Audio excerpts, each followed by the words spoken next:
Hello students, कैसे हैं आप सब। उम्मीद करता हूं आप सभी लोग स्वस्थ होंगे, मस्त होंगे और अपनी पढ़ाई भी अच्छे से कर रहे होंगे। तो दोस्तों, आज की इस वीडियो में हम क्लास 12 फिजिक्स का एक इम्पोर्टेंट डेरिवेशन करने वाले हैं, जो कि चैप्टर नंबर 1 यूनिट नंबर 1 से होने वाला है, स्थिर वैद्युतिकी। दोस्तों, आपकी जानकारी के लिए बता दें, स्थिर वैद्युतिकी में सबसे आसान डेरिवेशन जो है ना, वो यही वाला है, किसी बिंदु आवेश के कारण किसी बिंदु पर वैद्युत क्षेत्र की तीव्रता। जी हाँ दोस्तों, ये सबसे आसान और सबसे फर्जी डेरिवेशन है। इसे आपको याद ही क्या करना है, आप सीख जाएंगे। इस वीडियो को आप शुरू से एंड तक कंप्लीट देखेंगे ना, तो आपकी उंगलियों पर ये डेरिवेशन होने वाला है। जी हाँ दोस्तों, बिल्कुल सही कह रहा हूँ, क्योंकि सबसे आसान डेरिवेशन है और बिल्कुल आसान तरीके से मैं आपको बताने वाला हूँ इस वीडियो में। तो वीडियो में कंप्लीट बने रहिएगा, आपको ये डेरिवेशन तैयार हो जाएगा, जो कि बोर्ड एग्जाम में 5 नंबर में पूछा जाता है। जी हाँ दोस्तों, 5 नंबर आपके कंप्लीट होने वाले हैं, तो हल्के में मत लीजिएगा, इस वीडियो को पूरा ज़रूर देखिएगा।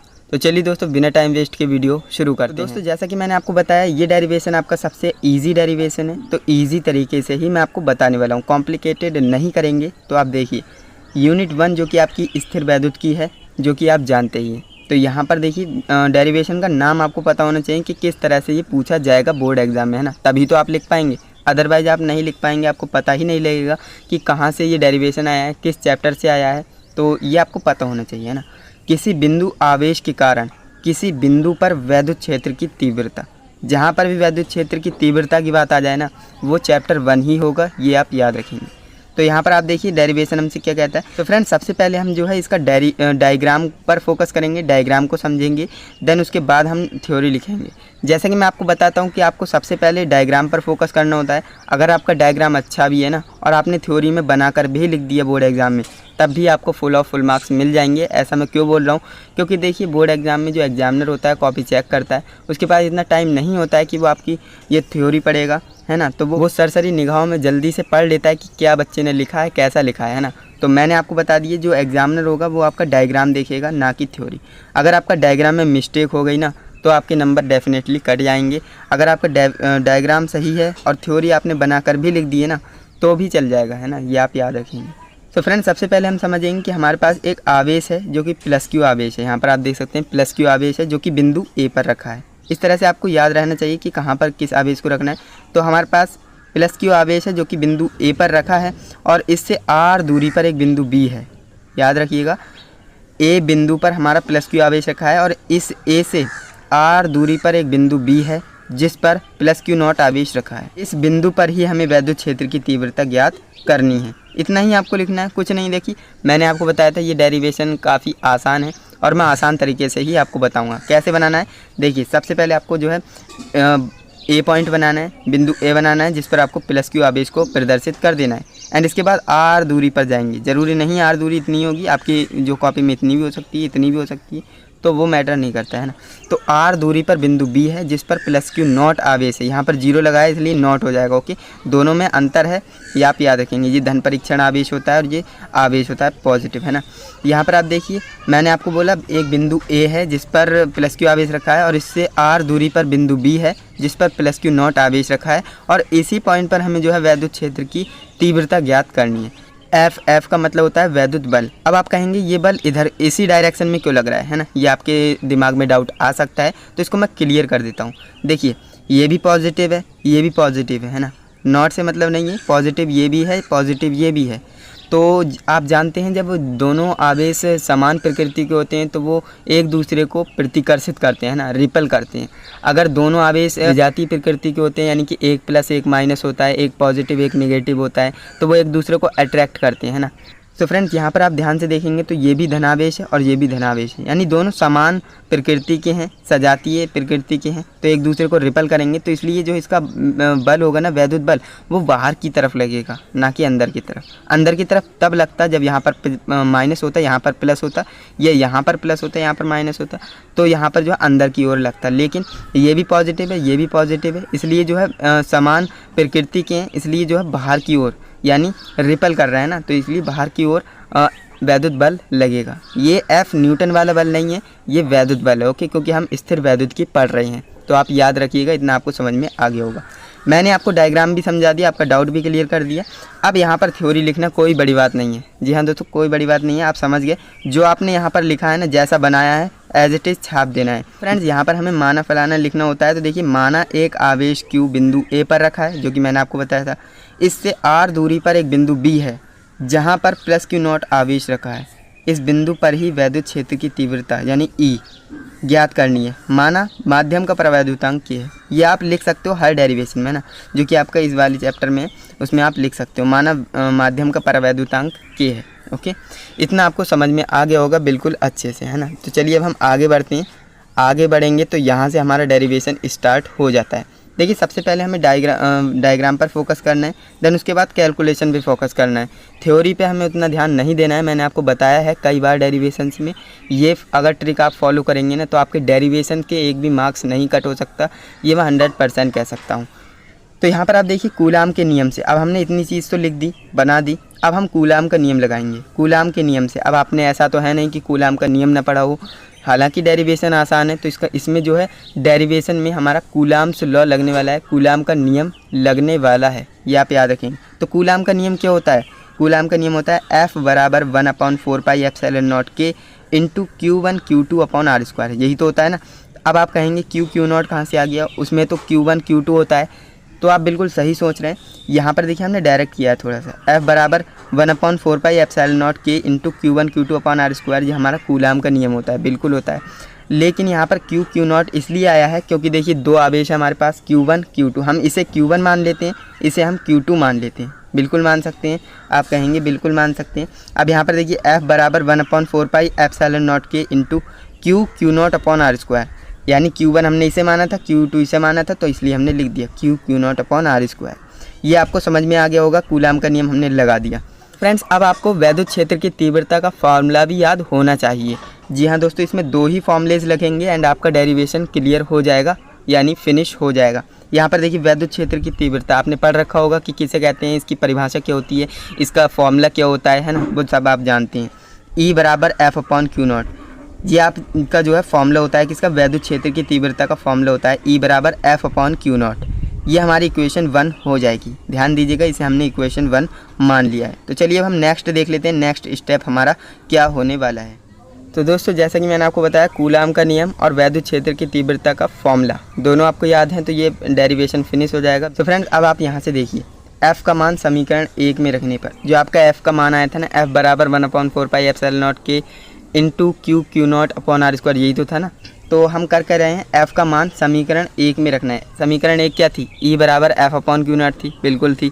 अब देखिए, E बराबर F/Q0। फ्रेंड्स ध्यान से देखिएगा, आप जो लिखा हुआ है उस पर फोकस मत करिए, मैं जो समझाना चाहता हूँ उस पर फोकस करिए। देखिए, E बराबर F/Q0, ये हमारा वैद्युत क्षेत्र की तीव्रता का फॉर्मूला था, जो कि हमने समीकरण 1 माना था।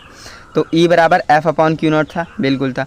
अब F की जगह पर हमें मान रख देना है, F की जगह पर हमें मान रख देना है, जो कि मैंने लिखा है F का मान समीकरण 1 में रखने पर। अब समीकरण का मान रखना तो आपको आता ही होगा, इतना एक्सप्लेन करने की कोई ज़रूरत नहीं है। तो E बराबर 1/4πε0 के into Q0 upon R² upon Q0, है ना, ये हो जाएगा, बिल्कुल हो जाएगा। आप पिछले स्टेप को, वीडियो को पीछे करके देख सकते हैं, है ना। तो यहाँ पर होगा क्या, देखिए, Q0 से Q0 कैंसिल आउट हो जाएगा, बिल्कुल हो जाएगा। अब यहाँ पर बचेगा क्या, E बराबर 1/4πε0 के इंटू Q अपॉन R², यही तो बचेगा ना। देखिए, Q0 से Q0 तो कैंसिल आउट हो गया। अब बचा क्या, सिंपल हमारा यही बता, 1/4πε0 के इंटू Q अपॉन R², यही बचा। अब देखिए, यदि K का मान 1 हो निर्वात के लिए, है ना, निर्वात में जो है K का मान 1 होता है, तो हम करेंगे क्या, K की जगह पर 1 रख देंगे, तो होगा क्या, K हट जाएगा, सिंपल है ना। तो E बराबर 1/4πε0 इंटू Q अपॉन R², ये जो फॉर्मूला आप देख रहे हो ना, यही फॉर्मूला हमारा मेन निकल के आया है, जो कि किसी बिंदु आवेश के कारण किसी बिंदु पर वैद्युत क्षेत्र की तीव्रता का फॉर्मूला है। इसे आप याद रखेंगे, ये आपका डेरिवेशन फिनिश हो जाता है। आप देख सकते हैं, छोटी सी वीडियो बनाई थी एंड आपको ये क्लियर हो गया होगा, समझ में भी आया होगा, 100% आपको समझ में आया होगा अगर आपने वीडियो को बिना स्किप करे देखा होगा। तो मैंने बिल्कुल एक एक स्टेप को आपको समझाया है और ये आपका डेरिवेशन 5 नंबर पक्के करके देने वाला है। अगर ये आपके बोर्ड एग्जाम में आता है तो आप इसे डेफिनेटली करके ही आओगे, ऐसा मेरा मानना है। क्लास 12 फिजिक्स का एक मोस्ट इम्पोर्टेंट डेरिवेशन ऐसा मैं इसलिए बोल रहा हूँ क्योंकि ये प्रीवियस ईयर्स में आया हुआ है और इस बार भी हो सकता है पूछ ले। तो इस डेरिवेशन को आप अच्छे से ज़रूर पढ़िएगा, जो कि है सेल के टर्मिनल विभवांतर, वैद्युत वाहक बल तथा आंतरिक प्रतिरोध में संबंध। ये जो है डेरिवेशन भी और रिलेशन भी है ना, दोनों तरह से पूछा जा सकता है। सो यहाँ पर आज की इस वीडियो में आपको ये बिल्कुल हलवा करके ये टॉपिक देने वाला हूँ। तो इस वीडियो को आप कंप्लीट देखिएगा, आप भी इस टॉपिक को करना सीख जाएंगे, बिकॉज काफ़ी आसान टॉपिक है। स्टूडेंट इसे कॉम्प्लिकेटेड समझते हैं, डरते हैं इससे, लेकिन ये बहुत मज़ेदार है। अगर आप इसे समझ के करेंगे ना तो ये आपको बिल्कुल हलवा लगने वाला है। मैं ऐसा डायग्राम बना करके लाया हूँ जिससे कि डायग्राम से ही आपको सारी चीज़ें क्लियर हो जाएंगी। तो चलिए दोस्तों, बिना टाइम वेस्ट किए वीडियो शुरू करते हैं।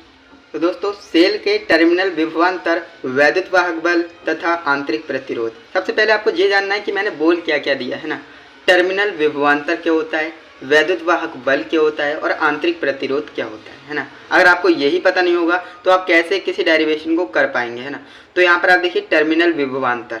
टर्मिनल विभवांतर तो हमें उसे सिंपली विभवांतर कहते हैं। यहाँ पर आप देखेंगे हमारी बैटरी है और बैटरी से जो विभवांतर उत्पन्न होता है, जो टर्मिनल पे विभवांतर उत्पन्न होता है, उसे हम टर्मिनल विभवांतर कहते हैं। इतना आपको समझ में आया। और जो हमारा वैद्युत वाहक बल है, वैद्युत वाहक बल किसे कहेंगे, तो ई बोले तो वैद्युत वाहक बल, इसे हम इलेक्ट्रोमोटिव फोर्स कहते हैं। ओके, और इसे हम ई से डिनोट करते हैं, वैद्युत वाहक बल। ओके, और आंतरिक प्रतिरोध। आंतरिक प्रतिरोध क्या है, ये नॉर्मल वाला प्रतिरोध नहीं है, ये आंतरिक बोले तो अंदर का प्रतिरोध है ना। किसके अंदर का, बैटरी के अंदर का। जो आपकी बैटरी होती है ना, उसमें आपका एक घोल पाया जाता है, घोल होता है ना रासायनिक वाला, तो उसमें जो है कुछ ना कुछ प्रतिरोध होता ही है। ऐसा मान लीजिए जो आपकी बैटरी है ना, उसमें कुछ ना कुछ तो उसका प्रतिरोध होगा ही। और हमारा जो परिपथ है उसमें भी हम प्रतिरोध लगा देते हैं। तो दो प्रतिरोध हो गए, एक बाह्य प्रतिरोध और एक आंतरिक प्रतिरोध। बाह्य मतलब जो हमने बाहर सर्किट पर लगाया है, और आंतरिक बोले तो जो हमारी बैटरी के अंदर है ना, बैटरी के अंदर वाला प्रतिरोध, तो इसे हम आंतरिक प्रतिरोध कहते हैं। तो आप समझ गए होंगे कि मैंने तीनों चीज़ें आपको क्लियर कर दी हैं। अब यहाँ पर हम जो है मेन डायग्राम पर फोकस करते हैं, क्योंकि मैंने आपको बता दी जो आपका डायग्राम है ना, जितना आप सुंदर अट्रैक्टिव आपने डायग्राम बनाएंगे ना एग्जाम में, उतना ही आपके लिए फ़ायदा है। क्योंकि एग्जामिनर ज़्यादातर डायग्राम को देखकर ही नंबर दे देते हैं, और आपकी कैलकुलेशन और फॉर्मूला भी देखते हैं। ऐसा नहीं बिल्कुल डायग्राम ही बनाए और कुछ भी नहीं किया तो वो डेरिवेशन किस बात का है ना। तो आपको करना क्या है, डायग्राम पर फोकस करना है, और आपकी जो कैलकुलेशन होती है और मेन फॉर्मूला जो लास्ट में आता है कंक्लूजन, वो आपको सही लिखना है। बाकी आप थ्योरी तो बनाकर ही लिख सकते हैं। ओके, तो इतनी बात आपको समझ में आ गई होगी। तो दोस्तों, इस डेरिवेशन को समझने के लिए हमें सबसे पहले इस डायग्राम को समझना है, जो कि मैंने बना रखा है यहाँ पर। देखिए, सबसे पहले जो यहाँ पर आप देख रहे हैं ना, डॉटेड लाइन में, डॉटेड हमने जो है बॉक्स बनाया है डॉटेड लाइन से। तो ये जो हमारी बैटरी है, इतना आप समझिए। ये जो आर देख रहे हैं ना, ये मैंने आपको बताया कि जो बैटरी के अंदर होता है घोल, उसमें जो है प्रतिरोध होता है, तो इसे हम आंतरिक प्रतिरोध कहेंगे। इसलिए हमने जो है इसे बंद किया है, ताकि ये आप कहीं बाहर का प्रतिरोध ना समझे। ये बैटरी के अंदर का प्रतिरोध है। ई बोले तो ईएमएफ यानी वैद्युत वाहक बल, इलेक्ट्रोमोटिव फोर्स। ओके, और ये प्लस माइनस टर्मिनल होते ही हैं बैटरी के, तो आप समझदार हैं। अब यहाँ पर देखिए प्लस, अब यहाँ पर धारा कैसे बहती है तो आप जानते ही हैं, पॉजिटिव से निगेटिव बहती है। प्लस से माइनस धारा बहेगी तो कुछ इस तरह से बहेगी, तो इसलिए हमने जो है एरो के सिंबल से आपको दर्शा दिया है। अब यहाँ पर हमने के क्या लगा रखा है ना, तो ये कुंजी होती है, जैसे कि आप जानते हैं 10th क्लास में आपने पढ़ा होगा। ये हमारा कुंजी का प्रतीक होता है, साइन होता है, सिंबल होता है ना। तो हम इसे के बोले तो स्विच यानी चटकनी, जिसे हम साधारण भाषा में कह देते हैं ना। तो आप समझ गए, कुंजी यानी स्विच है।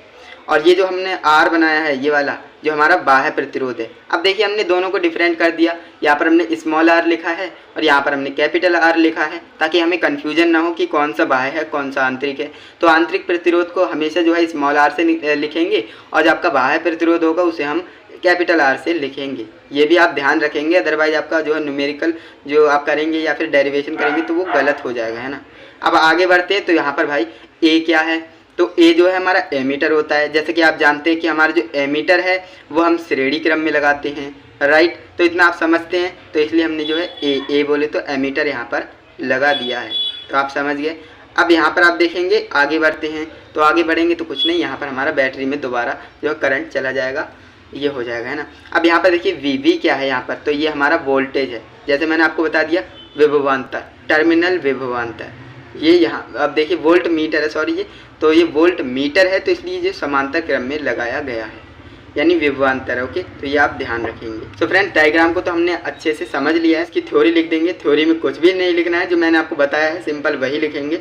ज़्यादा लंबी चौड़ी थ्योरी बिल्कुल भी नहीं लिखेंगे, क्योंकि इसमें आपका टाइम वेस्ट होगा। फ्रेंड्स, यहाँ पर आप देख सकते हैं थ्योरी में मैंने क्या लिखा है। माना एक वैद्युत परिपथ है जो हमने यहाँ पर बना रखा है, जिसके सेल का वैद्युत वाहक बल E है। मैंने आपको बताया E बोले तो इलेक्ट्रोमोटिव फोर्स है ना, वैद्युत वाहक बल, इसे हम E से डिनोट करते हैं। आंतरिक प्रतिरोध जिसे हम स्मॉल r से डिनोट करते हैं, तथा बाह्य प्रतिरोध जिसे हम कैपिटल R से शो करते हैं। तो ये इतना हो गया, इतनी सी थ्योरी लिखनी है। अब ज़्यादा अगर आप कॉम्प्लिकेटेड लिखोगे ना तो एग्जामिनर समझ जाएगा कि आप उसे जो है गुमराह करने की कोशिश कर रहे हो। तो ऐसा बिल्कुल भी नहीं करना है आपको। आपको थ्योरी कम लिखना है, सफिशिएंट लिखना है ना। अब यहाँ पर आप आगे बढ़ेंगे तो देखिए, परिपथ में कुल प्रतिरोध, जो आपका परिपथ है, सर्किट है, उसमें कुल रेजिस्टेंस कितना है, टोटल रेजिस्टेंस कितना है। तो वो अब ऑब्वियसली बात है, जो आपके दोनों रेजिस्टेंस है उन्हें आपको जोड़ना है। तो यहाँ पर देखिए R प्लस R यानी capital R plus small r। यहाँ पर मैंने क्यों लिखा है, यहाँ पर आपको समझाता हूँ। देखिए, आपका परिपथ में कितने प्रतिरोध है, तो दो ही तो प्रतिरोध है ना, एक आंतरिक प्रतिरोध हो गया और एक बाह्य प्रतिरोध हो गया। तो हमें करना क्या है, टोटल प्रतिरोध हमसे पूछा है, कुल प्रतिरोध, तो हम दोनों को ऐड कर देंगे। ये वाला प्रतिरोध और ये वाले प्रतिरोध को जोड़ देंगे तो हमारे पास कुल प्रतिरोध आ जाएगा। तो फ्रेंड, इसीलिए हमने R प्लस R यानी capital R plus small r लिख दिया है। तो फ्रेंड्स, अब यहाँ पर हम बोल रहे हैं कि कुंजी K को लगाने पर परिपथ में प्रवाहित धारा, जो हम कुंजी K है इसे ऑन कर देंगे, कुंजी K को भाई ऑन कर देंगे तो सर्किट में जो है करंट फ्लो होने लगेगा, यानी जो आपका परिपथ है उसमें धारा प्रवाहित होने लगेगी। तो फ्रेंड्स, होगा क्या, देखिए I बराबर सेल का वैद्युत वाहक बल बटे कुल प्रतिरोध। ये हमारा जो है हो जाएगा। कैसे होगा, यहाँ पर आप देख सकते हैं, जो आपका अगर के स्विच को आप ऑन कर रहे हो तो उसमें धारा प्रवाहित होने लगेगी। तो I बराबर सेल का वैद्युत वाहक बल जिसे हम E से डिनोट करते हैं, और कुल प्रतिरोध जो कि हमने यहाँ पर निकाल रखा है। ओके, इसीलिए हमने पहले निकाला था। अब यहाँ पर आपको करना कुछ नहीं है, I बराबर E बटे R प्लस R। ये क्यों हो गया, देखिए I बराबर सेल का वैद्युत वाहक बल। सेल का वैद्युत वाहक बल क्या होता है, तो आपको बताया था मैंने, E होता है, तो इसलिए यहाँ पर E लिख दिया। अपॉन में R plus R, capital R plus small r क्यों लिखा, क्योंकि यहाँ पर हमसे कुल प्रतिरोध बोला गया था, है ना। तो कुल प्रतिरोध बोल रहे हैं तो हमने दोनों को लिख दिया R प्लस R, है ना। तो ये आप जो रेड कलर के बॉक्स में देख रहे हो, ये हमारा जो है कुछ इस तरह से हो गया। अभी हमारा जो है नेक्स्ट स्टेप क्या होने वाला है, चलिए उसे देखते हैं।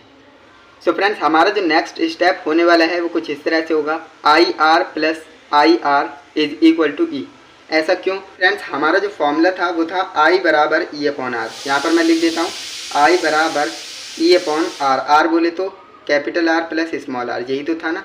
तो इस फॉर्मूले को आप ध्यान से देखेंगे, यहाँ पर आपको दिखता होगा, इसे आप ध्यान से देखेंगे तो हम यहाँ से कर क्या रहे हैं, E का मान निकाल रहे हैं ना। तो E का मान कैसे निकालेंगे, अब देखिए कोई चीज़ डिवाइड में है, बराबर के उस साइड जाएगी तो ऑब्वियसली मल्टीप्लाई हो जाएगी। तो ये चीज़ इससे मल्टीप्लाई हो जाएगी, तो मल्टीप्लाई करेंगे तो I की R से होगी प्लस I की R से होगी, दोनों R से I की मल्टीप्लाई हो जाएगी। तो IR प्लस IR, देखिए I capital R plus I small r is equal to E, है ना, ये हो जाएगा। अब यहाँ पर आप देखिए हमने किसका मान निकाला है, यहाँ पर IR का मान निकाला है। तो IR बराबर क्या हो जाएगा, देखिए ये प्लस में है, बराबर के उस साइड जाएगी तो माइनस में हो जाएगी। IR बराबर E माइनस IR, ये हो जाएगा, बिल्कुल हो जाएगा। तो फ्रेंड्स, अब आप यहाँ पर एक बात जानते हैं, जो आपका V होता है वो किसके बराबर होता है, IR के बराबर होता है, जो कि आपने ओम्स लॉ पढ़ रखा होगा तो आप जानते हैं V बराबर IR, है ना, ये होता है। तो अब ये IR जो आप देख रहे हो ना, इसके जगह पर हम V लिख सकते हैं। क्यों, क्योंकि V जो है IR के बराबर है। अब IR के बराबर V है तो हम करेंगे क्या, IR की जगह पर V लिख सकते हैं। तो यहाँ पर हमने V लिख दिया, इज इक्वल टू क्या हो जाएगा, E माइनस IR, है ना। तो ये हो जाएगा E माइनस IR, ये हो जाएगा। तो ये जो आप रेड कलर के बॉक्स में फॉर्मूला देख रहे हो ना, यही हमारा मेन फॉर्मूला है किसका, जो आपका टर्मिनल विभवांतर वैद्युत वाहक बल तथा आंतरिक प्रतिरोध में संबंध, है ना। तो यही जो है हमारा मेन फॉर्मूला है, यही जो है संबंध है, रिलेशन है तीनों के बीच में। देखिए ये वाला जो V है क्या है, टर्मिनल विभवांतर, ये वाला जो E आप देख रहे हो ये हमारा है वैद्युत वाहक बल, और ये आपका जो I नहीं R, एंड फ्रेंड ये जो आप स्मॉल r देख रहे हो ये हमारा है आंतरिक प्रतिरोध, है ना। तो ये जो है तीनों में रिलेशन होता है, V बराबर E माइनस IR। तो इस तरह से जो ये आपका फॉर्मूला है डेराइव्ड हो जाता है, और ये आपका व्यंजक है कंप्लीट हो जाता है, रिलेशन है वो आप समझ गए होंगे। तो आप समझते हैं कितने आसान तरीके से मैंने आपको समझा दिया। अगर आपको समझ में आ गया है तो वीडियो को लाइक कीजिएगा, क्योंकि वीडियो को बनाने में बहुत ज़्यादा मेहनत लगती है, और हर एक डेरिवेशन को बिल्कुल सिंपलेस्ट फॉर्म में लाने के लिए बहुत ज़्यादा मेहनत लगती है। एंड फ्रेंड्स, वीडियो अच्छी लगी तो लाइक ज़रूर से कीजिएगा। एंड वीडियो आपको कैसी लगी फीडबैक आप कमेंट में ज़रूर बताइएगा, क्योंकि आपके फीडबैक को देखकर हम और ज़्यादा मोटिवेट होते हैं ऐसी वीडियो बनाने के लिए। और अगर आपके फ्रेंड्स भी बोर्ड एग्जाम की तैयारी कर रहे हैं तो उन्हें भी आप ये वीडियो सजेस्ट कीजिए, वो भी इस वीडियो को देखेंगे एंड वो भी सीख जाएंगे, क्योंकि ज्ञान जो है बांटने से बढ़ता है ना। एंड फ्रेंड्स, अगर आप इसी तरह से और भी डेरिवेशन और भी इंपॉर्टेंट टॉपिक्स को चाहते हैं तो फ्रेंड्स इस चैनल को सब्सक्राइब जरूर से कीजिएगा और बेल आइकन को भी ऑल पर सिलेक्ट कर लेना, जिससे कि आने वाली वीडियोस की नोटिफिकेशन आपको टाइम टू टाइम मिलती रहे और आप जो अपनी बोर्ड एग्जाम की प्रिपरेशन करते रहें। कुंडली के केंद्र पर चुंबकीय क्षेत्र की तीव्रता, जो कि प्रीवियस ईयर्स में ही आया हुआ है, 2024 का पेपर ही आप उठाकर देखेंगे तभी आया हुआ है, तो काफ़ी ज़्यादा इंपॉर्टेंट डेरिवेशन हो जाता है। इस डेरिवेशन को मैं बिल्कुल आपको आसान करके देने वाला हूँ, आसान भाषा में समझाऊंगा। ये डेरिवेशन आपको हलवा लगने वाला है, तो आप इस वीडियो को शुरू से एंड तक कंप्लीट देखिएगा, आप भी ये डेरिवेशन करना सीख जाएंगे। तो चलिए दोस्तों, बिना टाइम वेस्ट के वीडियो शुरू करते हैं। तो दोस्तों, आज की इस वीडियो में हम कुंडली के केंद्र पर चुंबकीय क्षेत्र की तीव्रता ज्ञात करना सीखेंगे। यहाँ पर हमने कुंडली क्यों बोला, यहाँ पर आप देख सकते हैं, ये आप वृत्ताकार जो देख रहे हो ना, इसे हम कुंडली कहते हैं। ये हमारे पास कोई वायर था जो कि गोल था, हमने किया क्या, उसे बीच में से काट दिया और 2 उसकी प्रोब्स यहाँ पर निकल गई। अब यहाँ पर होगा क्या, हमने इन दोनों प्रोब्स को प्लस माइनस नाम दे दिए। यहाँ से जो हमने बैटरी से कनेक्ट कर दिया इसे, है ना। ये हमारे पास बैटरी है कोई, इससे हमने कनेक्ट कर दिया, ये पॉजिटिव ये नेगेटिव। अब आप एक बात तो जानते ही हो कि आपका जो करंट होता है वो कैसे बहता है, प्लस से माइनस बहता है ना, प्लस से माइनस आपका जो करंट फ्लो करता है। और आपके इलेक्ट्रॉन यहाँ से, यानी इलेक्ट्रॉन जो होते हैं करंट के अपोजिट डायरेक्शन में फ्लो करते हैं ना। तो यहाँ पर आप देखेंगे प्लस से माइनस आपका करंट बहता है, तो यहाँ से जाएगा प्लस से जाएगा और माइनस की तरफ आ जाएगा। तो ये सिंपल सा था, जो कि आपने 10th क्लास में ही पढ़ रखा होगा। अब यहाँ पर आप देखेंगे, हमने बोला था कि कुंडली के केंद्र पर, केंद्र बोले तो सेंटर पॉइंट, यहाँ पर हमारे पास कुंडली है और इसका एक सेंटर पॉइंट है। यहाँ पर आप देख सकते हैं, ये हमारा सेंटर पॉइंट है। हमें करना क्या है, इसी सेंटर पॉइंट पर हमें जो है डीबी बोले तो चुंबकीय क्षेत्र की तीव्रता ज्ञात करनी है। इस पॉइंट पर हमें चुंबकीय क्षेत्र की तीव्रता ज्ञात करनी है कि कितनी जो है चुंबकीय क्षेत्र यहाँ पर उत्पन्न हो रहा है, वो हमें ज्ञात करना है। तो काफ़ी आसान है। यहाँ पर हमने किया क्या, देखिए सबसे पहले हमने जो है यहाँ पर अल्पांश को कंसीडर किया है। यहाँ पर हम अल्पांश को कंसीडर करते हुए चलेंगे।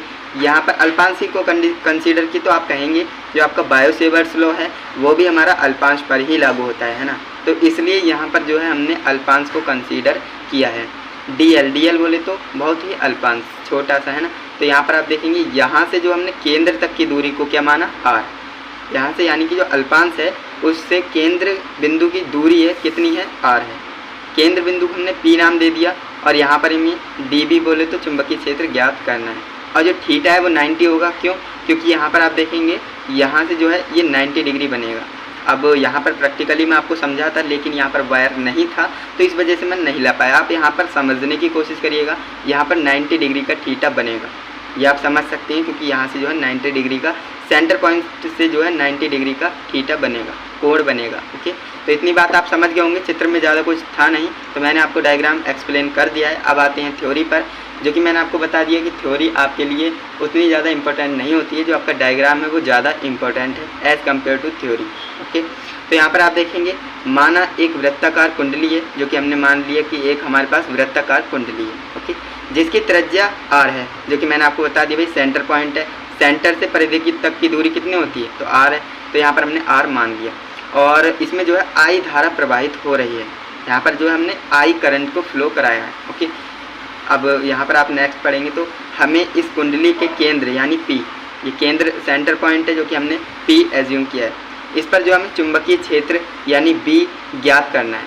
काफ़ी आसान है। देखिए यहाँ पर हम लगाएंगे क्या, बायो सेवर्ट्स लॉ लगाएंगे, क्योंकि हमने बायो सेवर्ट्स लॉ को पढ़ रखा है, क्योंकि वही जो है अल्पांश पर लागू होता है। तो यहाँ पर देखेंगे फ्रॉम बायो सेवर्ट्स लॉ, यहाँ पर हमसे बायो सेवर्ट का नियम क्या कहता है, वो कहता है कि dB is equal to μ0/4 pi into ideal sine theta बटे r स्क्वायर। ओके, यही तो होता है बायो सेवर्ट का नियम, तो आपने पढ़ रखा होगा, काफ़ी आसान है। लेकिन बायो सेवर्ट का नियम नहीं आएगा, लेकिन उनके अनुप्रयोग आएंगे। जो कि हम पढ़ रहे हैं ना, ये बायो सेवर्ट का ही अनुप्रयोग है। और इसमें 2 अनुप्रयोग आपको पढ़ने हैं। एक तो हमने जो है कुंडली के केंद्र पर चुंबकीय क्षेत्र निकाल रहे हैं, और एक जो है कुंडली के जो अक्ष से रेखा जाती है ना, उस पर भी हमें चुंबकीय क्षेत्र निकालना होता है। वो डेरिवेशन तो और भी ज़्यादा कॉम्प्लिकेटेड होता है इससे, लेकिन वो मैं नेक्स्ट वीडियो में आपको कवर करके दे दूंगा। काफ़ी आसान तरीके से वो भी आपको समझाने की पूरी कोशिश करूँगा। ओके, तो यहाँ पर देखिए बायो सेवर्ट का नियम हमारा होता है dB is equal to μ0/4π into ideal sine theta बटे r²। ये हमारा फॉर्मूला होता है किसका? बायो सेवर्ट का। अब यहाँ पर देखेंगे dB is equal to μ0/4π ideal sine 90। Sine 90 क्यों हो गया? क्योंकि मैंने आपको पहले ही बता दिया था, जो हमारा थीटा है ना, जो हमारा एंगल बन रहा है, कितना एंगल बन रहा है? 90 डिग्री का एंगल बन रहा है। ओके, तो इसलिए हमने जो है थीटा को 90 माना, और यहाँ पर हमने वैल्यू को रख दिया साइन 90, है ना। तो इतनी बात आप समझ गए होंगे। Ideal sign 90/r²। ओके, अब यहाँ पर आप जानते हैं भाई साइन 90 का मान कितना होता है, तो आप जानते हैं कि साइन 90 की वैल्यू 1 होती है। तो यहाँ पर हमें 1 रखना है सिंपल। तो यहाँ पर हमारा बचेगा क्या? dB बराबर μ0/4π इंटू आइडियल बटे r²।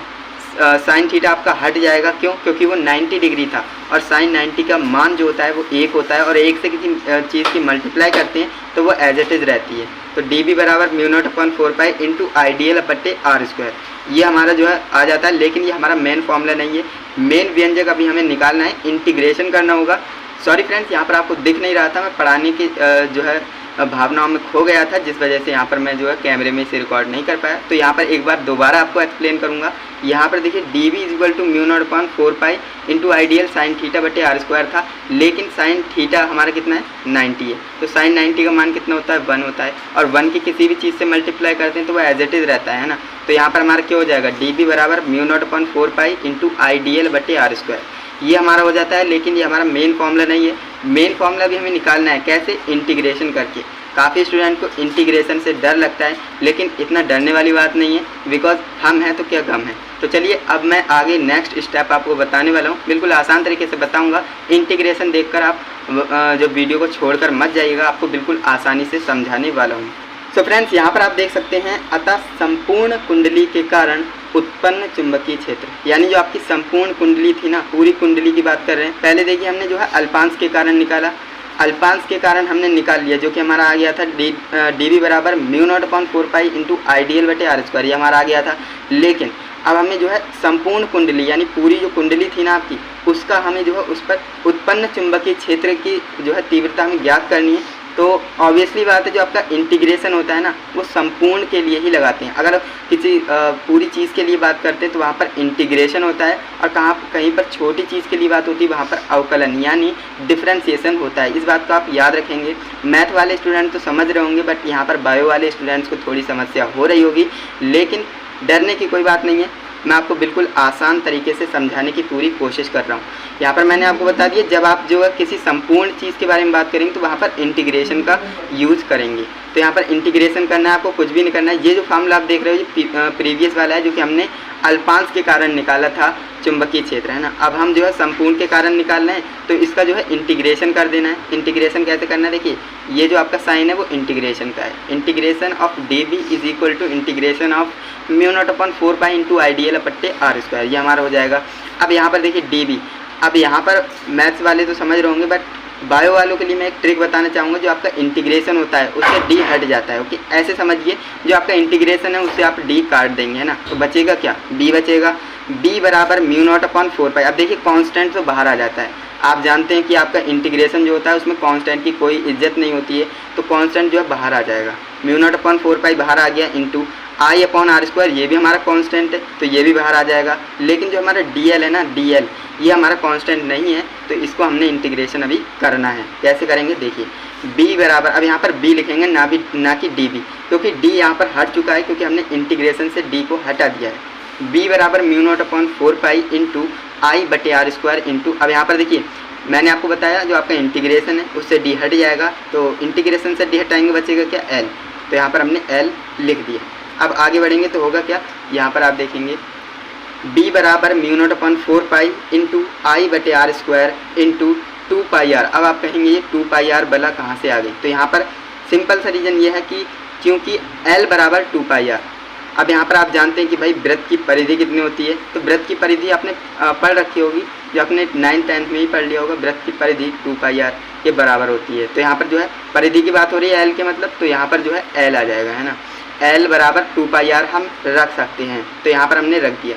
अब करना क्या है, काटा पीटी करना है। देखिए जो आपका 4π है और जो आपका 2π है, 2π और 4π काटेंगे तो 2 बचेगा। अब यहाँ पर आप देखिए आपका आर स्क्वायर है और यहाँ पर सिंपल आर है, तो एक आर से एक आर भी कट जाएगा, तो बचेगा क्या हमारे पास, सिंपल हमारे पास ये फॉर्मूला बचेगा, b बराबर μ0 इंटू आई बटे 2r। ये हमारा जो ब्लैक कलर के बॉक्स में आप देख रहे हो ना, ये हमारा मेन फॉर्मूला है जो कि हमने निकाल चुके हैं किसी वृत्ताकार कुंडली के केंद्र पर चुंबकीय क्षेत्र की तीव्रता, है ना। तो इस तरह से आप कर सकते थे, लेकिन यहाँ पर जो है हम थोड़ा सा इसे और कर सकते हैं। जैसे यहाँ पर मान लीजिए हमारी कुंडली में जो है तार के फेरों की संख्या है जो वो n है, यानी हमें नंबर ऑफ टर्न्स की बात कर रहे हैं, यानी वो कितने भी हो सकते हैं। तो हमें करना कुछ नहीं है, यदि कुंडली में तार के फेरों की संख्या n है तो करना कुछ नहीं, सिंपली आपको n को जो है मल्टीप्लाई कर देना है अपने फॉर्मूले में। जो आपका फॉर्मूला आया है इसमें n की मल्टीप्लाई करनी है, तो b बराबर μ0 ni बटे 2r, सिंपल इतना सा आपको करना है। एंड ये आपका जो है डायरेक्ट फॉर्मूला जाता है जो कि इसी से उत्पन्न हुआ है। करा कुछ नहीं है, सिंपली यहाँ पर जो है n नहीं था, नंबर ऑफ टर्न्स नहीं थे, यानी यहाँ पर एक टर्न्स की बात हो रही है, ऐसे आप समझिए। यहाँ पर जो है n है यानी नंबर ऑफ टर्न्स की बात हो रही है, यहाँ पर कितने भी टर्न्स हो सकते हैं, जो आपकी कॉइल है उसमें कितने भी टर्न्स हो सकते हैं। तो ये जो आपका मेन फॉर्मूला आ गया है, ये वाला आपका मेन फॉर्मूला है, यहाँ से जो है आपके नंबर ऑफ टर्न्स से ये फॉर्मूला बन जाता है। तो आप कमेंट में बताइएगा कि मेरी आपको एक्सप्लेनेशन कैसी लगी, कमेंट में ज़रूर बताइएगा। वीडियो अच्छी लगी तो लाइक कीजिए, और अगर आपके फ्रेंड्स भी हैं जो बोर्ड एग्ज़ाम 2025 देने वाले हैं, तो ये काफ़ी इंपॉर्टेंट जो आपका डेरिवेशन है, तो इसे आप शेयर ज़रूर से कीजिएगा अपने फ्रेंड्स के साथ, और वो भी सीख पाएंगे। इतने कॉम्प्लिकेटेड डेरिवेशन को मैंने इतना इजी कर दिया है, तो इस बात पे लाइक ज़रूर से कीजिएगा। एंड अगर आप और भी वीडियोस को देखना चाहते हैं तो चैनल को सब्सक्राइब कर लेना, जिससे कि आने वाले वीडियोस की नोटिफिकेशन आपको टाइम टू टाइम मिलती रहे। क्लास 12 फिजिक्स का एक इम्पोर्टेंट डेरिवेशन करने वाले हैं। इम्पोर्टेंट इसलिए बोल रहा हूँ क्योंकि मैं जितने भी अभी आपको डेरिवेशन करा रहा हूँ वो VVIMP डेरिवेशन है, तो उन्हें आप ज़रूर कवर कीजिएगा, और ये एग्ज़ाम में पूछे गए हैं और इस बार भी पूछे जाएंगे। तो आप इस वीडियो को कंप्लीट देखिएगा, आपको ये डेरिवेशन बिल्कुल अच्छे से समझ में आ जाएगा, जो कि है विलगित गोलीय चालक की धारिता का व्यंजक। विलगित गोलीय चालक जो होता है उसकी धारिता का हमें व्यंजक प्राप्त करना है, और ये जो है प्रीवियस ईयर्स में आया हुआ है, तो डेफिनेटली इस बार भी पूछा जाएगा। तो आप इस वीडियो को कंप्लीट देखना। मैं बार बार इसलिए बोलता हूँ क्योंकि मेरी एक्सप्लेनेशन हो सकता है आपको समझ में आ जाए, तो इसलिए आप इस वीडियो को कंप्लीट देखिए, एंड उसके बाद ही आप जज कीजिए कि ये वीडियो आपके लिए कैसी लगी। कमेंट में ज़रूर बताइएगा कि मेरी एक्सप्लेनेशन आपको कैसी लगती है। अगर आपने प्रीवियस वीडियोस को नहीं देखा है तो लिंक डिस्क्रिप्शन बॉक्स में जाकर देख लेना। तो चलिए बिना टाइम वेस्ट के वीडियो शुरू करते हैं। तो दोस्तों यहाँ पर आप देख सकते हैं, यहाँ पर हमारा जो है आज का डेरिवेशन है विलगित गोलीय चालक की धारिता का व्यंजक। कैसे ज्ञात करना है, तो सबसे पहले हम डायग्राम को समझते हैं। जैसे कि मैंने आपको बता दिया कि आप जो है मेन फोकस डायग्राम और कैलकुलेशन पर रखिएगा, आंसर तो आपका आ ही जाएगा। थ्योरी आपको ऑब्वियसली बना करके ही लिखनी है, क्योंकि अगर आपने डायग्राम बना दिया तो उसमें से देख देख कर आप थ्योरी तो लिख ही सकते हो ना, इतना तो काम आप कर ही सकते हो। देखिए आप कैसे करेंगे। आपके पास जो गोलीय चालक है, कोई गोलीय चालक है, विलगित गोलीय चालक होगी, क्यू आवेश है वो समान रूप से वितरित है, एक समान रूप से क्यू आवेश वितरित है किस पर, गोलीय चालक, है ना। विलगित गोलीय चालक पर क्यू आवेश प्लस क्यू आवेश समान रूप से वितरित है, और इसका जो सेंटर पॉइंट है यानी इसकी त्रिज्या बोल सकते हैं वो क्या है, ए है। यहाँ पर हम आर भी ले सकते हैं, बट ए लेने का रीज़न क्या है वो मैं आपको लास्ट में बताऊँगा। यहाँ पर हमने ए इसकी जो है जो आपकी रेडियस होती है वो हमने यहाँ पर ए को कंसीडर किया है। तो फ्रेंड्स इतनी बात आपको समझ में आ गई, तो इतनी बात समझ में आ गई है, तो अब हम थ्योरी पढ़ लेते हैं। देखिए थ्योरी में हमने क्या लिखा है, जो यहाँ पर मैंने आपको समझाया ना वही मैंने इस थ्योरी में लिखा है। माना एक गोलीय चालक है जिसकी त्रिज्या ए मीटर है, ओके, एक ऐसे माध्यम में रखा है जिसका परावैद्युतांक k है। इस गोलीय चालक पर प्लस क्यू आवेश एक समान रूप से वितरित है, जैसे कि मैंने आपको बताया ही था, इसमें कोई समझने वाली बात नहीं थी। तो यहाँ पर आप देखेंगे अब हमें करना क्या है, चालक को प्लस क्यू आवेश देने पर चालक में उत्पन्न विभव v हो, तो अब यानी हम किसी चालक को क्यू आवेश दे रहे हैं तो उस चालक में विभव भी उत्पन्न होगा, ऑब्वियसली बात है। तो होगा क्या, तो यहाँ पर देखिए क्या होगा, यहाँ पर मैं आगे बढ़ाता हूँ। तो यहाँ पर आप देखेंगे v बराबर 1/4πε0 k into q upon R. R आता है बट यहाँ पर a क्यों आया है, मैंने आपको बता दिया, हमने जो है a कंसीडर किया है। यहाँ पर आप देख सकते हैं हमने जो त्रिज्या है, रेडियस है, उसे हमने a कंसीडर किया है, इसलिए हमें a लिखना पड़ेगा ना कि r। तो इतनी बात आप समझ में आ गई। जो आपका विभव होता है, विभव का फॉर्मूला है जो 1/4πε0 k into q upon R होता है, लेकिन यहाँ पर हमारी त्रिज्या a है तो हमने a लिख दिया। ओके, वी नो दैट, हम क्या जानते हैं, तो हम जानते हैं भाई c बराबर q अपॉन v। c बराबर q अपॉन v होता है। अब अगर आपने इतना सिंपल सा फॉर्मूला नहीं पढ़ा है तो आपकी क्या तैयारी है। मैं ऐसा इसलिए बोल रहा हूँ क्योंकि ये काफ़ी बेसिक सा फॉर्मूला है, आपने पढ़ ही लिया होगा। काफ़ी स्टूडेंट जो है मौज मस्ती में पूरे साल गुजार देते हैं, उन्हें भी ये जो फॉर्मूला मैंने लिख दिया ना, उन्हें लगता होगा भाई साहब कहाँ से फॉर्मूला लिया है। तो इसलिए कहता हूँ ध्यान से पढ़िएगा, जिससे कि आप जो है अच्छे टारगेट कंप्लीट कर सकें। ऐसा बिल्कुल भी नहीं कि आपने पूरा साल मौज मस्ती में गुजार दिए तो डेफिनेटली आप अच्छा स्कोर नहीं कर पाएंगे अपनी स्टडी में। तो यहाँ पर आप देखिए c बराबर q अपॉन v, ये हमने इक्वेशन 1 माना है। ओके, तो चलिए अब हम देखते हैं नेक्स्ट स्टेप को। तो फ्रेंड्स हमारा नेक्स्ट स्टेप क्या होने वाला है, तो यहाँ पर आप देखेंगे v का मान समीकरण 1 में रखने पर जो हमारी v का मान था, v का मान क्या था, v बराबर 1/4πε0 k into q upon a, यही तो था ना। तो आप कहेंगे बिल्कुल हमारा यही मान था। और हमने जो है समीकरण 1 क्या निकाली थी, c बराबर q अपॉन v, c बराबर q अपॉन v। मैं एक बार प्रीवियस जाकर आपको दोबारा समझाता हूँ क्योंकि यहाँ पर काफ़ी स्टूडेंट डाउट में आ जाएंगे। सो फ्रेंड्स हमारा प्रीवियस स्टेप कुछ इस तरह से था, देखिए v बराबर 1/4πε0 k into q upon a, यही तो था ना। अब हम जानते हैं कि c बराबर q अपॉन v होता है, तो हमें करना कुछ नहीं है, मैं यहाँ पर आपको समझा देता हूँ। देखिए v का जो आप मान देख रहे हो ना, v का मान, ये हमारा पूरा v का मान है, तो हमें करना क्या है, v की जगह पर v का मान रख देना है, यानी c बराबर q अपॉन में ये सारा लिख देंगे। ये सारा लिखने का रीज़न ये है कि ये v के बराबर है, तो v के बराबर है तो हम v के जगह पर इतनी चीज़ को लिख सकते हैं। तो चलिए अब हम नेक्स्ट स्टेप देखते हैं। सो फ्रेंड्स इसीलिए मैंने आपको बोला था कि जो हमारा v का मान है वो समीकरण 1 में रखेंगे। तो 1 में रखेंगे कुछ इस तरह से होगा, देखिए c बराबर q अपॉन v, ये हमारा जो है इक्वेशन 1 था, c बराबर q अपॉन v, लेकिन v हमारा किसके बराबर था, 1/4πε0 k into q upon a, इसके बराबर था, तो हमने v के जगह पर ये सारा कुछ लिख दिया। ओके, तो आप समझ गए होंगे। अब हमें करना कुछ नहीं है, q से q को कैंसिल आउट कर देना है। अब बचेगा क्या, सिंपल हमारा बचेगा c बराबर 4πε0 k इंटू a, यही तो बचेगा ना। देखिए ये 2 पलट जाएगा, यानी ये ऊपर जाएगा, तो हमारा हो जाएगा c बराबर 4πε0 k इंटू a। ये हमारा जो फॉर्मूला निकल के आया है, जो आप ब्लैक कलर के बॉक्स में एक फॉर्मूला देख रहे हो, यही विलगित गोलीय चालक की धारिता का व्यंजक है, तो इसे आप याद रखेंगे। ओके, इसके बाद हमने लिखा है यदि माध्यम वायु या निर्वात हो तो k बराबर है। जैसा कि हम जानते हैं कि वायु या निर्वात के लिए k का मान 1 होता है, यानी स्थिरांक का मान 1 होता है। तो यहाँ पर आप देखेंगे क्या हो जाएगा, c बराबर 4πε0 a, c बराबर 4πε0 a। k नहीं आएगा यहाँ पर क्योंकि k का मान 1 है, और 1 की किसी भी चीज़ से मल्टीप्लाई करते हैं तो वो एज इट इज़ रहती है, सेम रहती है। तो आप समझ गए होंगे। देखिए मेन फॉर्मूला हमारा ये है, अगर हम k का मान 1 रख देंगे तो कुछ इस तरह से आ जाता है, c बराबर 4πε0 a। तो आप समझ गए होंगे कितने आसान तरीके से मैंने आपको समझाया है। अगर आपको वीडियो अच्छी लगी है तो वीडियो को लाइक कीजिएगा, वीडियो कैसे लगी कमेंट में भी बताइएगा, क्योंकि आपका फीडबैक मुझे और ज़्यादा मोटिवेट करता है इसी तरह से आपको पढ़ाने में। तो वीडियो को लाइक कीजिएगा एंड दोस्तों के साथ भी शेयर कर देना, जिससे कि वो भी सीख सकें इस डेरिवेशन को, क्योंकि इम्पोर्टेंट है। ओके, हम क्लास 12 का जो फिजिक्स है आपका, उसमें एक इम्पोर्टेंट डेरिवेशन होता है। डेरिवेशन तो नहीं बोलेंगे इसे हम रिलेशन बोलेंगे, है ना।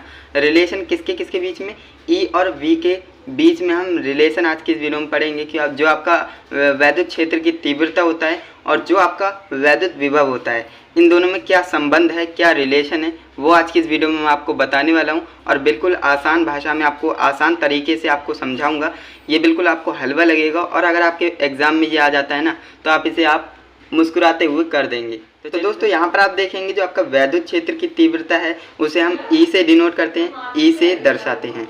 और जो आपका वैद्युत विभव है उसे हम वी से दर्शाते हैं, यानी ये वाली वी से दर्शाते हैं। ओके, इससे हम जो है दर्शाते हैं। तो यहाँ पर हमसे बोला जा रहा है कि वैद्युत क्षेत्र की तीव्रता ई तथा वैद्युत विभव में संबंध, है ना, दोनों में हमें रिलेशन बताना है। तो हम जानते हैं, क्या जानते हैं, वी नो दैट देखिए हम जानते हैं कि E बराबर 1/4πε0 के इंटू Q/r²। ये हमारा फॉर्मूला होता है सिंपल सा, जो कि आपने पढ़ रखा होगा। मैं ये मानता हूँ कि आपने ये दोनों फॉर्मूले तो अच्छे से पढ़ लिए होंगे और इनके तो डेरिवेशन होते हैं और आपके डेरिवेशन भी आपकी उंगलियों पर होंगे, है ना। ऐसा मेरा मानना है, क्योंकि अब आपका एग्ज़ाम आने वाला है और ये अगर छोटे मोटे डेरिवेशन आपको नहीं आते हैं तो भाई आप जो है स्कोर बहुत डाउन कर रहे हो अपना फिजिक्स में। आपको ये चीज़ें तो पता होंगी ही। तो यहाँ पर आप देखेंगे जो आपका E बराबर होता है 1/4πε0 के इंटू Q/r²। ये हमारी पहली इक्वेशन हो गई, हमने इसे इक्वेशन फर्स्ट मान लिया। अब यहाँ पर आप देखेंगे V बराबर क्या होता है 1/4πε0 के इंटू में Q/r। ये हमारा क्या होता है वैद्युत विभव होता है ना। तो हमने जो है इस इक्वेशन को सेकंड इक्वेशन मान लिया। इतना हमने कर लिया, बिल्कुल। अब आपने इतना कर लिया है तो ये डेरिवेशन समझ लीजिए हो गया, कुछ नहीं करना है। अब हमें करना क्या है, समीकरण 1 को 2 से डिवाइड करना है। जी हाँ, समीकरण जो आपकी 1 है उसको 2 से भाग करना है, सिर्फ इतना ही करना है और आपका डेरिवेशन हो जाएगा। देखिए कितने आसान तरीके से बताया है। यूट्यूब पर काफ़ी वीडियोस आपको मिल जाएंगी जो कि कॉम्प्लिकेटेड करती हैं, लेकिन मैंने आपको सिंपल बताया। आपके पास E का एक फॉर्मूला है, V का एक फॉर्मूला है, दोनों को इक्वेशन बनाकर लिख दीजिए। और अगर आपको फॉर्मूला पता है तभी आप इस डेरिवेशन को कर पाएंगे। तो इसलिए आपको बोलता हूँ कि आपको डेरिवेशन पता होना चाहिए। आपने दोनों फॉर्मूलेस को लिख दिया, इक्वेशन बना ली। अब आपको दोनों को डिवाइड करना है। डिवाइड कैसे करेंगे, देखिए हमारे पास जो है E का क्या था, E बराबर 1/4πε0 के इंटू Q/r² और V का हमारे पास है 1/4πε0 के इंटू Q/r। ये तो है। अब हमें इन्हें डिवाइड करना है। डिवाइड करेंगे तो देखिए E/V हो जाएगा, बिल्कुल हो जाएगा E/V, है ना। दोनों को डिवाइड करना है, दायां पक्ष और बायां पक्ष दोनों को हमें डिवाइड करना होगा। तो यहाँ पर E/V हो जाएगा बराबर। अब इन दोनों को हम डिवाइड कर देंगे। डिवाइड करने का मतलब सिंपल बट्टा लगा दीजिए यहाँ पर।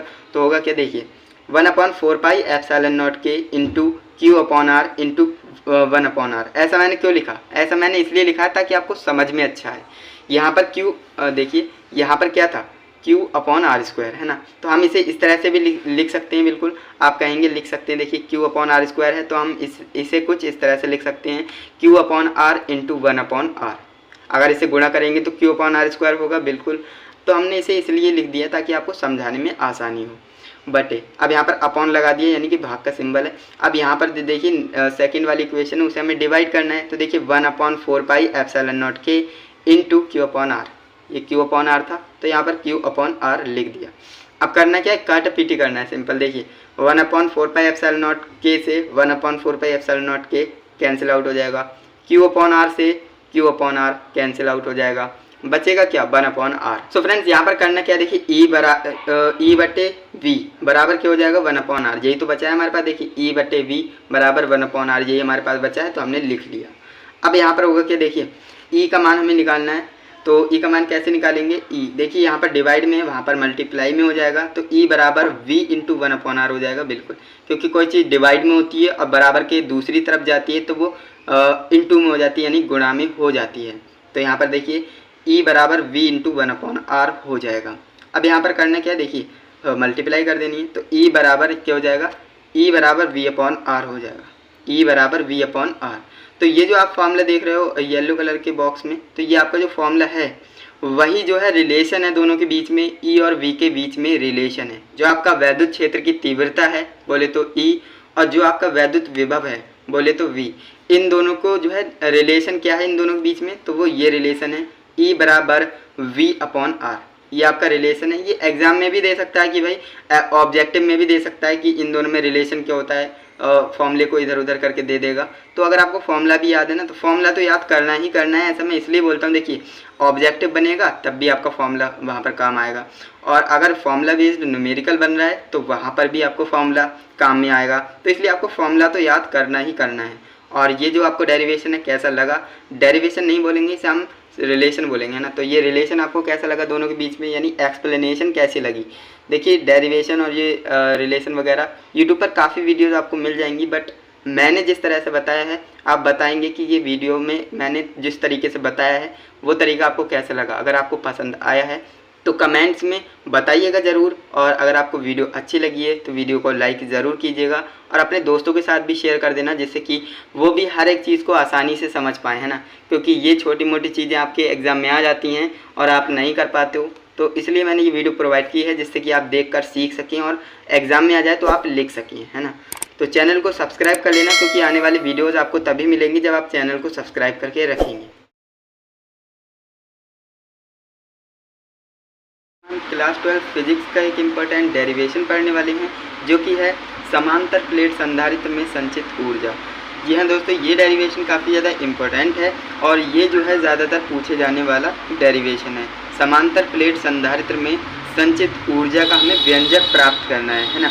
तो काफ़ी मज़ेदार डेरिवेशन है और बिल्कुल आसान भाषा में आपको समझाने वाला हूँ। इस वीडियो को आप कंप्लीट देखेंगे तो आपका ये डेरिवेशन तो पक्का हो जाएगा। अगर आपके एग्ज़ाम में ये डेरिवेशन आएगा तो आप 100% इसे कर ले जाओगे। तो चलिए दोस्तों, बिना टाइम वेस्ट की वीडियो शुरू करते हैं। तो दोस्तों, वीडियो में आगे बढ़ने से पहले आपको बता दें, अगर आपने प्रीवियस डेरिवेशंस को नहीं देखा है तो लिंक आपको डिस्क्रिप्शन बॉक्स में मिल जाएगा, क्योंकि अब आपके पास इतना टाइम नहीं है कि आप पूरा सिलेबस पढ़ें। आपको जो है इस टाइम पर इम्पोर्टेंट टॉपिक्स पर ही फोकस करना चाहिए। तो मैंने आपको इम्पोर्टेंट टॉपिक्स तो बता ही रखे हैं, नहीं देखा है तो लिंक डिस्क्रिप्शन में है, जाकर देख लीजिएगा। वो वीडियो आपके लिए बहुत ज़्यादा महत्वपूर्ण है। तो यहाँ पर आप देखिए, आज की इस वीडियो में हम पढ़ेंगे समांतर प्लेट संधारित्र में संचित ऊर्जा का व्यंजक, है ना। व्यंजक हम कैसे प्राप्त करेंगे। तो दोस्तों यहाँ पर आप देखेंगे, सबसे पहले हमारे पास एक डायग्राम है ना। तो डायग्राम को ही हम सबसे पहले समझेंगे, क्योंकि ये बात मैं आपको कई बार बताता हूँ कि आपका जो डेरिवेशन होता है, अगर आपके एग्ज़ाम में डेरिवेशन आ जाए तो आपको करना क्या है, आपको डायग्राम पर ज़्यादा फोकस करना है। देखिए, अगर आपका डायग्राम क्लियर होगा बना हुआ, बिल्कुल हर एक चीज़ आपने अच्छे से बनाई होगी, तो एग्जामिनर आपको वैसे ही फुल मार्क्स दे देगा। लेकिन अगर आप थ्योरी पर फोकस कर रहे हो, कैलकुलेशन भी इग्नोर कर रहे हो और ये डायग्राम भी इग्नोर करते हुए चल रहे हो, तो ऐसा करने पर आपके मार्क्स जो है कट हो जाएंगे। इस बात का आप याद रखेंगे। मैंने आपको बता दिया, आपको दो चीज़ों पर फोकस करना है डेरिवेशन में। कैसा, यहाँ पर देखिए, सबसे पहले आपको डायग्राम पर फोकस करना है, देन उसके बाद आपकी जो कैलकुलेशन होती है उस पर आपको फोकस करना है। और ये दोनों अगर आपने सही कर लिया ना, तो आपको फुल मार्क्स मिलेंगे डेरिवेशन में, आपका एक भी नंबर कट नहीं होगा। तो चलिए, मैंने आपको जो जानकारी तो दे ही दी। अब यहाँ पर देखिए, हमने बनाया क्या है, हमारे पास दो एक्सेस हैं। यहाँ पर ये आप देख सकते हैं, ये एक्स एक्सेस है और ये हमारी वाई एक्सेस है। अब यहाँ पर आप देखेंगे, यहाँ पर हमने वाई एक्सेस पर क्यू आवेश लिया है, और ये जो हमारी एक्स एक्सेस है इस पर हमने वी, बोले तो वोल्टेज, विभवांतर लिया है। ओके, इतना आपको समझ में आ गया। अब यहाँ पर आप देखेंगे, जो हमारा मूल बिंदु होता है, यानी ओरिजिन पॉइंट होता है ओ, यहाँ से जो है ये बिल्कुल सरल रेखा आएगी। अब क्यों आएगी, कैसे आएगी, वही हमें समझना है। तो यहाँ पर आप देखेंगे, मैंने यहाँ पर थ्योरी में आपको बिल्कुल एक्सप्लेन किया है। माना किसी संधारित्र की धारिता सी है। ओके, हम ये मान लेंगे कि कोई संधारित्र है और उसकी धारिता जो है सी है। इसे Q आवेश देने पर V विभवांतर की वृद्धि होती है। यानी हमारे पास कोई संधारित्र है जिसका हमने नाम C दे दिया, और इसमें जो है हम Q आवेश देते हैं ना, तो हमारे V विभवांतर की वृद्धि होती है। किसमें, संधारित्र में। तो यही बात मैंने आपको यहाँ पर समझाई है। यहाँ पर आप देखेंगे, हमारे पास कोई संधारित्र C है, इसे हम Q आवेश देते हैं, तो इसमें जो है V विभवांतर की वृद्धि हो जाती है। अब यहाँ पर देखेंगे, V तथा Q के मध्य हम ग्राफ खींचते हैं तो हमें एक सरल रेखा प्राप्त होती है, जैसा कि मैंने आपको यहाँ पर दिखाया है। देखिए, ये हमारा Q एक्सिस हो गई, यानी कि Y एक्सिस पर हमारा Q है यानी आवेश है, और X एक्सिस पर हमारा V है यानी विभवांतर है। इनके दोनों के मध्य जो है सरल रेखा प्राप्त होगी। अब कई लोग कहेंगे सरल रेखा ही क्यों प्राप्त होगी, वक्राकार क्यों नहीं प्राप्त हुई। तो इसका एक सिंपल सा रीज़न है, यहाँ पर मैंने लिखा है। देखिए, जो हमारा सीध संधारित्र है, इसमें जो है Q आवेश देने पर V विभवांतर की वृद्धि होती है। यानी जितना हमारा Q आवेश होगा उतना ही हमारा V विभवांतर होगा। यानी सपोज दैट आपका जो है Q इतना है, तो आपका जो V है वो इतना होगा। यानी कि इन दोनों को जब आप मिलाएंगे तो आपका पॉइंट यहाँ पर आएगा। ठीक उसी प्रकार अगर आपका यहाँ पर Q इतना हो जाता है बढ़ाने पर, और आपका जो है V इतना हो जाएगा, अगर इनको आप मिलाएंगे तो ये आएगा। तो इस तरह से जो है सरल रेखा यहाँ से प्राप्त हो जाएगी। अब यहाँ पर आप देखेंगे, जो आपका Q आवेश यहाँ पर है, अगर हम यहाँ पर जो है एक लाइन ड्रॉ करेंगे तो यहाँ पर जो है Q आ जाएगा। यानी कि Q यहाँ पर है, तो ये ऑब्वियसली बात है, ये समांतर है, तो यहाँ पर Q है तो यहाँ पर भी Q होगा। अब यहाँ पर हमने जो है नामकरण कर दिया। देखिए, A, B और O, ये हमारा क्या बन गया, ट्रायंगल बन गया, है ना, ट्रायंगल बन गया। अब यहाँ से हमें जो है ट्रायंगल का फॉर्मूला लगाना है सिंपल सा, और आपका ये डेरिवेशन क्लियर हो जाएगा। देखिए कैसे करना है, वैद्युत स्थितिज ऊर्जा बराबर ट्रायंगल AOB का क्षेत्रफल, है ना। तो यहाँ पर देखिए, वैद्युत स्थितिज ऊर्जा तो हम निकाल रहे हैं, ये बराबर किसके होगा, ट्रायंगल AOB के, है ना। यहाँ पर आप देखेंगे ट्रायंगल बना था, मैंने आपको बताया था AOB हमारा एक ट्रायंगल बन रहा है, जो कि यहाँ पर आप देख सकते हैं। तो यहाँ पर हमें करना क्या है, देखिए सबसे पहले आपको त्रिभुज का क्षेत्रफल पता होना चाहिए, जो कि बेसिक सा फॉर्मूला है, आपने प्रीवियस क्लास में पढ़ रखा होगा 9th 10th में, है ना। त्रिभुज का क्षेत्रफल क्या होता है, तो हाफ आधार गुणा ऊंचाई, है ना, 1/2 आधार गुणे ऊंचाई, ये हमारा फॉर्मूला होता है सिंपल सा। अब वैद्युत स्थितिज ऊर्जा को हम U से डिनोट करते हैं, तो हमने यहाँ पर U लिख दिया इज इक्वल टू हाफ आधार गुणे ऊंचाई, जो कि हमारा त्रिभुज का क्षेत्रफल होता है। अब यहाँ पर आप देखेंगे U is equal to 1/2 into V into q, ये कहाँ से आ गया, तो यहाँ पर देखिए आधार इंटू ऊंचाई। अब यहाँ पर हम डायग्राम पर चलते हैं, तो यहाँ पर आपसे पूछो कि आधार क्या है, तो आप कहेंगे आधार ये है यानी कि V, है ना। अब मैं आपसे कहूँगा कि जो आपका ऊंचाई है यानी ऊंचाई क्या है, तो आप कहेंगे Q, ये हमारी ऊंचाई होती है, ये हमारा आधार होता है, ये हमारा कर्ण होता है, इसे हम लंब भी कहते हैं। ओके, तो आप समझते हैं, तो इसलिए यहाँ पर V और Q आया है। मैं आपको दिखाता हूँ, देखिए U बराबर 1/2 इंटू V इंटू क्यू। अब आपको इतनी चीज़ समझ में आ गई होगी। अब यहाँ पर कुछ नहीं करना है, सिंपली देखिए U बराबर 1/2 Q इंटू V। अब इतना तो आपको समझ में आ गया, तो चलिए अब हम नेक्स्ट स्टेप को देख लेते हैं, नेक्स्ट स्टेप क्या होने वाला है। सो फ्रेंड्स, यहाँ पर आप देखेंगे क्योंकि वी नो दैट, क्या जानते हैं, हम जानते हैं कि Q बराबर CV, Q बराबर CV होता है ना, तो आप कहेंगे बिल्कुल, ये हमारा नॉर्मल सा फॉर्मूला है, जो कि आपने संधारित्र पढ़ना स्टार्ट किया होगा तो आपने पढ़ लिया होगा कि Q बराबर CV। ओके, C क्या है, कांस्टेंट होता है, तो ये आप जानते हैं। अब यहाँ पर आप देखेंगे नाउ, अब हम क्या कर रहे हैं, U बराबर 1/2 V इंटू क्यू था, बिल्कुल था, तो हमने किया क्या है, यहाँ पर Q की जगह CV लिख दिया है। देखिए Q की जगह CV, हमारा पहले फॉर्मूला था U बराबर 1/2 Q इंटू V। अब Q की जगह पर हम CV रख सकते हैं, क्यों, क्योंकि यहाँ पर हम जानते हैं कि Q बराबर CV होता है, और हमने Q की जगह पर CV रख दिया है, सिंपल, और कुछ भी नहीं किया है, यहाँ पर इंटू में भी है ही। अब यहाँ पर देखिए हमारा फॉर्मूला निकल के आ जाएगा, U बराबर 1/2 CV²। देखिए इनकी इस जो मल्टीप्लाई होगी तो क्या हो जाएगा, CV², है ना। तो यहाँ पर देखिए U is equal to 1/2 CV², ये हमारा एक मेन फॉर्मूला बन जाता है, जो कि हमें किसी संधारित्र में संचित ऊर्जा का फॉर्मूला है, व्यंजक है। ओके, लेकिन इसका एक और जो है डेराइव्ड फॉर्मूला आ जाता है, कैसे, यहाँ पर आप देखेंगे हम एक चीज़ और जानते हैं, क्योंकि हम जानते हैं V बराबर Q/C होता है, तो आप कहेंगे बिल्कुल, क्योंकि यहाँ से ही हमने निकाला है। देखिए हम जो है Q बराबर C भी जानते थे, बिल्कुल, तो हम यहाँ पर V का मान निकाल सकते हैं। देखिए C इंटू में है तो यहाँ पर जाएगी डिवाइड में हो जाएगी, V is equal to Q/C हो जाएगा, है ना। तो यहाँ पर आप समझ सकते हैं, तो हम करेंगे क्या, V बराबर Q/C रखने पर इसमें रख देंगे फॉर्मूले में, है ना, V बराबर Q/C रख देंगे। कैसे रखना है, देखिए U बराबर 1/2 तो था ही, C इंटू V की जगह पर हम क्या रखना है, देखिए V की जगह पर हमें रखना है Q/C रखा, लेकिन V का स्क्वायर था, तो यहाँ पर दोनों पर स्क्वायर हो जाएगा, यहाँ पर आप समझ गए। अब यहाँ पर आप देखेंगे एक C से स्क्वायर हट जाएगा, बिल्कुल, क्योंकि यहाँ पर 2 C हैं, यहाँ पर 1 C है, तो एक C से एक C कैंसिल हो जाएगी, तो अब बचेगा क्या, यहाँ पर आप देखेंगे U बराबर 1/2 Q²/C, ये हमारा जो है मेन फॉर्मूला आ जाएगा। मेन फॉर्मूला हमारा ये है, ये इसका जो है व्युत्पन्न फॉर्मूला है, डेराइव्ड फॉर्मूला है, तो आप याद रखेंगे। हो सकता है आपके जो है पेपर में ये फॉर्मूला ना दे करके ये फॉर्मूला दे दे, तो आपको करना क्या है, दोनों फॉर्मूले को याद रखना है, क्योंकि हो सकता है फॉर्मूले बेस्ड न्यूमेरिकल आ जाए, क्योंकि जो है ज़्यादातर संभावना होती है क्वेश्चन को घुमा करके पूछने की।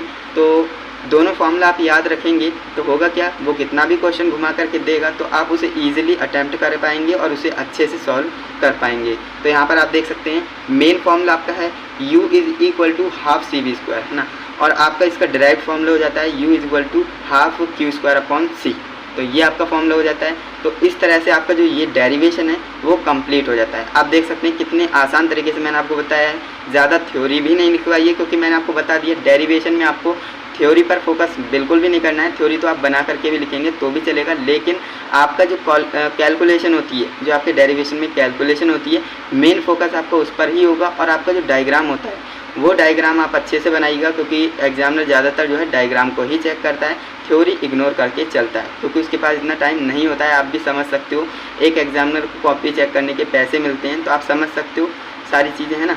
तो ये वीडियो आपको कैसी लगी कमेंट में ज़रूर बताइएगा, क्योंकि ये एक्सप्लेनेशन आपको सरल से सरल करने में काफ़ी ज़्यादा मेहनत लगती है। तो इस वीडियो को लाइक कीजिएगा, चैनल पे नए हो तो सब्सक्राइब भी कर लेना, जिससे कि आने वाली वीडियोस की नोटिफिकेशन आपको टाइम टू टाइम मिलती रहें।